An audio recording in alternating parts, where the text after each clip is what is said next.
All right, Crockett36, we have finally decided what to do for England or Britain Turn 3, Axis and Allies Anniversary Edition. There's the regular map. This is a upgraded map. It's pretty, but there are inaccuracies. And I didn't realize that Cairo is not a victory city. South Africa is not a victory city. And victory cities are a huge part of my strategy right now, which is to first deny him victory cities, which is why later on you're going to see me strengthen the English Navy, even though that's not particularly helpful to me, but it's protecting London and obviously any victory city on the ocean, like Washington or Ontario. Yes, and that, so for $48, which is what I have, I'm going to buy a factory for Egypt, 4 infantry for India, and 2 fighters for the English Channel. All right, and so I have tried a Lend-Lease scheme with this, and also to strengthen the Chinese infantry. So I'm going to invade here so that the Chinese can get 1 more man, so it'll be 3 instead of 2, which seems to me great. They're only worth really $2. So I'm going to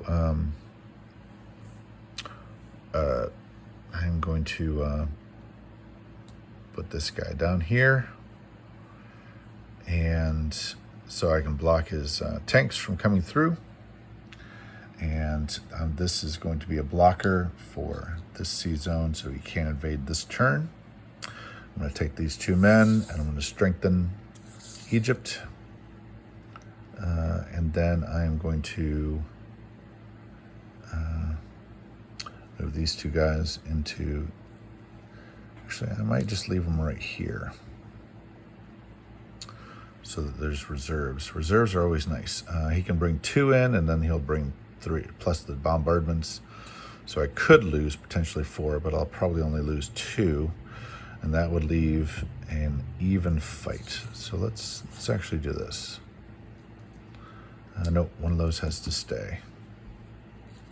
So this would be an even Steven fight, which means he'd have to bring his bomber down.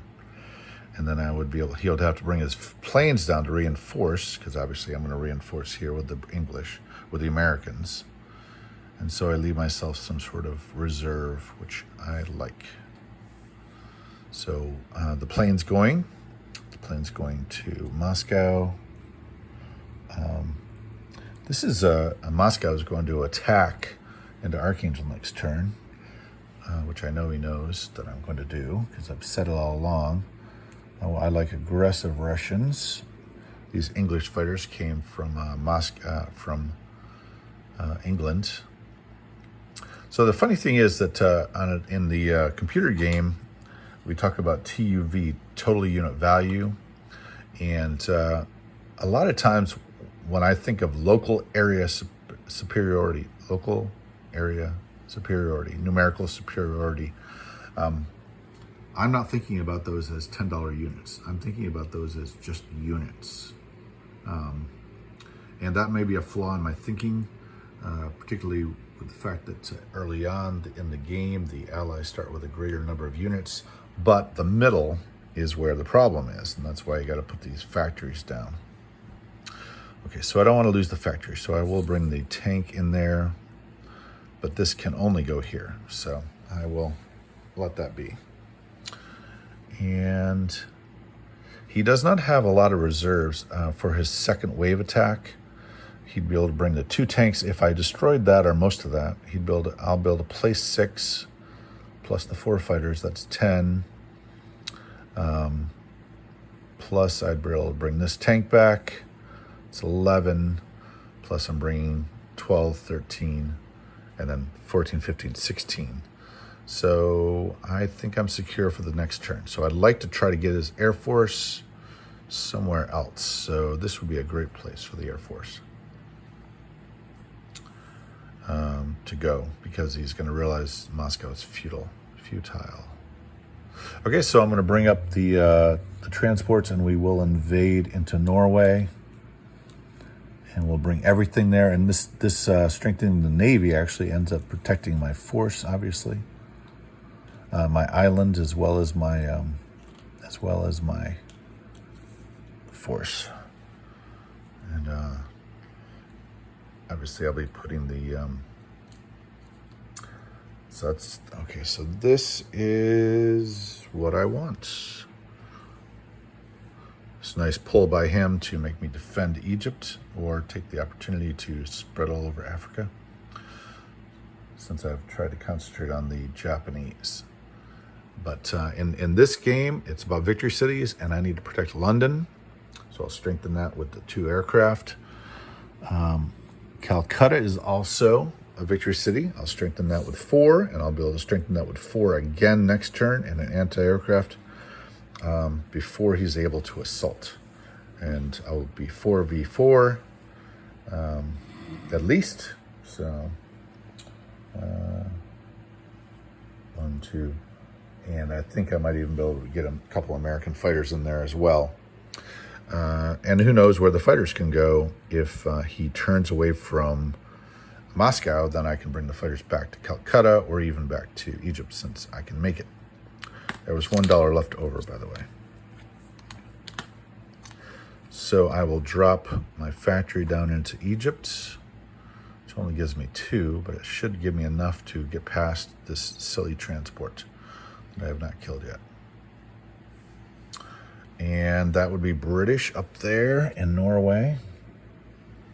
I will not be able to resupply that, but it is at least annoying, and it's a good moneymaker. Okay, so this here, I don't want to just lose this anti-aircraft gun, so I will move that back there.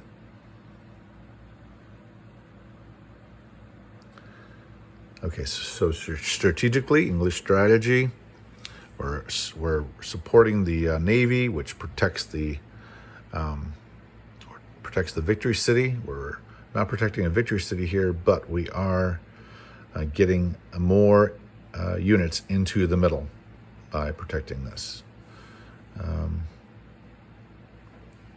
This is difficult because this is probably going to be killed by a bombardment. But if he does kill it by a bombardment, it might feel satisfying. But the great thing is that his troops don't actually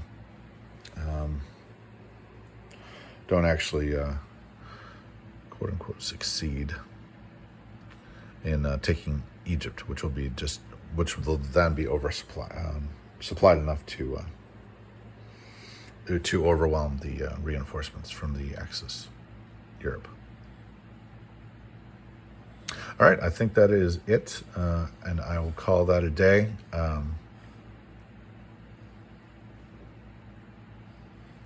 I don't see how this would not help me, so I'm going to go that way with those. Maybe I can build some American transports, because they look pretty occupied. And I can always move them back, which I probably will do. Okay, and that's so this would be a recap, would be 2 infantry and 1 tank in Washington. In that sea zone, I believe there's 2 destroyers, a cruiser, a sub, an aircraft carrier, 2 fighters, a battleship. In Norway has 2 infantry, a tank, and an anti-aircraft. In Egypt, there are 3 infantry, 1 artillery, 1 tank, and a factory. In Transjordan, there's an artillery. In that sea zone, there's transport. In this sea zone, which I can't see the number, I think it's 7.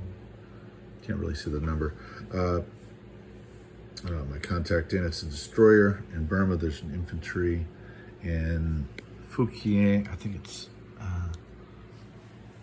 in that one right there, Fujian, there's a infantry, anti-aircraft in Hofe, and also, of course, in New Zealand, there's infantry, I believe, and 3 infantry in Australia, anti-aircraft.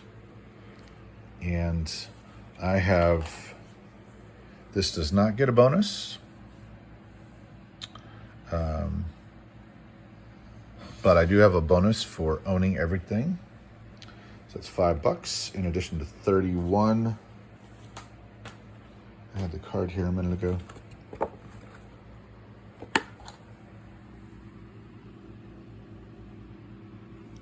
Originally controlled. France or Balkans. Yeah. So all, you know, as usual, per usual, the bonuses all are very difficult for the Allies and easy as pie for the Axis, because that's how these national bonuses have always rolled. So it's one of the imbalanced issues with the game. I would definitely change that. But strategically speaking, we've secured our victory city up there a little more. If he decides to do an air assault on it after I take out the German Navy, then he would obviously be allowing the Russians to run wild, which is what will happen. And then China is looking great, and should be able to resupply that. The Italians are left with, I'm not sure what he's going to do. He can only bombard twice, so maybe he gets another transport and decides to try to outsupply me. I've got reinforcements here. I got a reserve here. This looks like an even battle. I'm going to probably bring those aircraft over here to resupply 1, 2, and 3, and 4. And that'll be 10 versus the 13 or 15 that he's got. So 10, 12 versus that. And I can, like I said, as soon as he turns aside from Moscow, I can bring those Lend-Lease fighters. Oh, 4 British fighters in Moscow. I can bring those Lend-Lease fighters back to India or Egypt or I think London too. Yeah.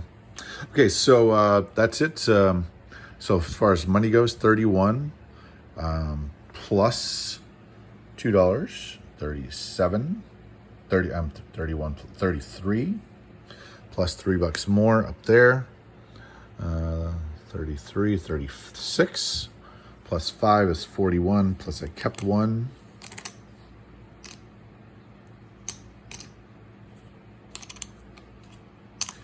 Be $42 next time, I think. All right, I don't have Libya. I did have 2 of these last time. So 5 plus 31 is 36, plus 5 plus $1. Yes, $42. All right, and that's Crockett36 L.